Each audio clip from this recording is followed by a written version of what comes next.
Saint Pelagia Ivanovna the Fool for Christ of Diveyevo, commemorated January 30th.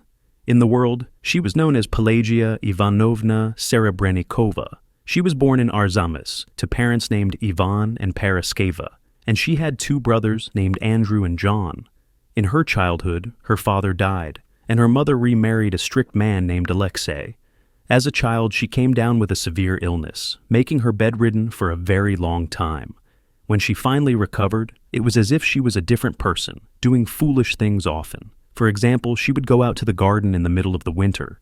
She would lift up her skirt in public. She would stand on one leg and spin around like a ballerina, and would scream for no reason. Her parents would punish her for these things, but her behavior did not change. Already from childhood, she was nicknamed Fool for her unusual behavior. And years later, her mother understood that she was gifted at this time with the grace of foolishness for the sake of Christ.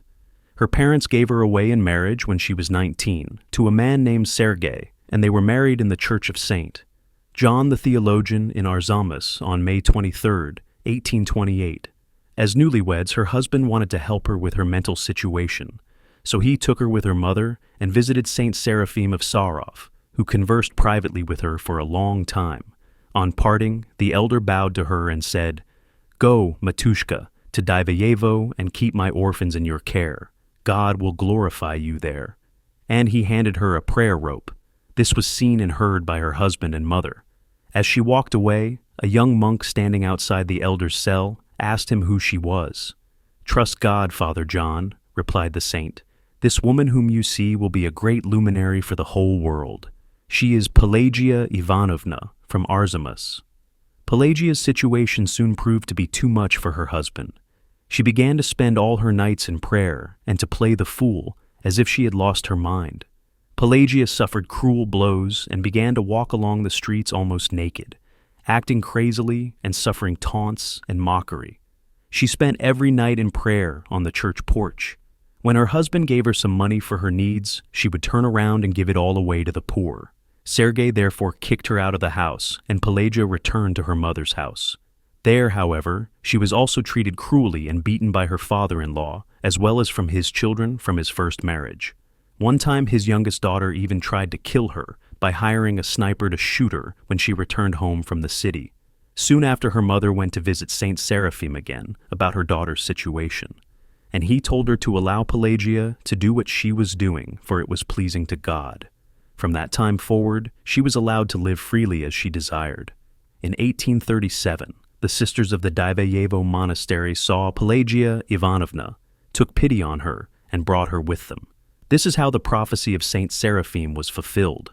Her first cell attendant beat her so badly that it was impossible to watch her without compassion. She self-provoked everyone to beat her, since in her foolishness for Christ, she acted madly and would beat her head and hands against the walls of the monastery buildings.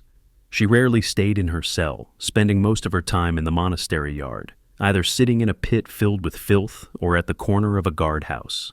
She walked barefoot during all seasons, intentionally poked her feet with nails, stepping on them, making every attempt to torment her body. She ate bread and water, and even that not too often. She practically never slept, except perhaps sitting down occasionally for a nap. She used to walk away for the night and keep her vigil standing someplace in the monastery all night long, facing east and in complete disregard of rain or bitterly cold weather. She never fell sick. 3 years before her death, she fell down during a winter blizzard at a monastery garden, and her apron dress with undershirt froze to the ground. She spent the entire night, or about 9 hours, lying this way. Her prayers protected Diveyevo and its residents, whom she used to call her daughters. She was truly like a mother to the monastery, as nothing was done without her involvement. Her blessed advice was needed in everything, either at giving out obediences or receiving and expelling anyone in the monastery. Blessed Pelagia used to heal those who turned to her. Thus the artist M.P. Petrov was healed of paralysis of the hand. She saw the whole life of any person and prophesied with clairvoyance. She appeared in dreams and performed healings. She quenched a fire at a distance. The sisters of the community and the abbess herself took counsel with the clairvoyant Blessed One. The fame of her clairvoyance spread everywhere, and the Blessed One was visited by many people from all ends of Russia. They would come to hear her words of wisdom, consolation, advice, or rebuke, each according to their needs. She had a gift of prophecy and would usually say what was spiritually beneficial to a particular visitor. 4 years before her death, Blessed Pelagia foresaw the murder of the Tsar Alexander II, over which she constantly wept and prayed. There is a description of Pelagia Ivanovna made in 1874 by the artist M.P. Petrov. An old, dirty, barefooted woman with super long nails sat crouching on a woolen floor mat. Upon my arrival, she immediately got up and stood erect to her full height before me.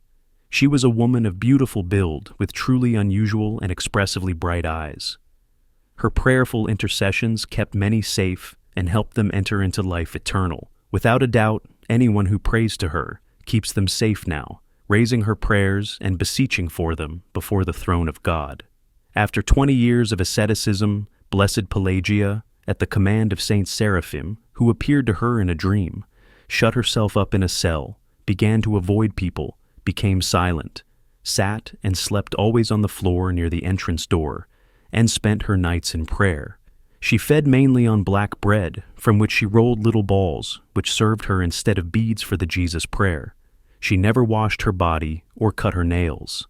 The Blessed One lived in the community until her death, and in accordance with Saint Seraphim, through her many souls have been saved. Before her death, she promised that those who remembered her, she would remember and pray for. Blessed Pelagia reposed on January 30th, 1884. She was granted to receive the holy mysteries from angels prior to her repose, as witnessed by Mother Anna. After her repose, she was seen in a vision, kneeling before the most holy Mother of God, together with Saint Seraphim. Blessed Paraskeva.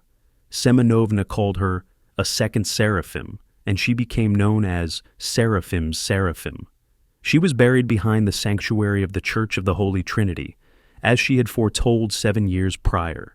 Saint Pelagia Ivanovna's relics rest at the Kazan Church of the Christ of Diveyevo Monastery, next to the Blessed Saints Paraskevi Ivanovna and Maria Ivanovna. Saint Pelagia Ivanovna, please intercede for us all.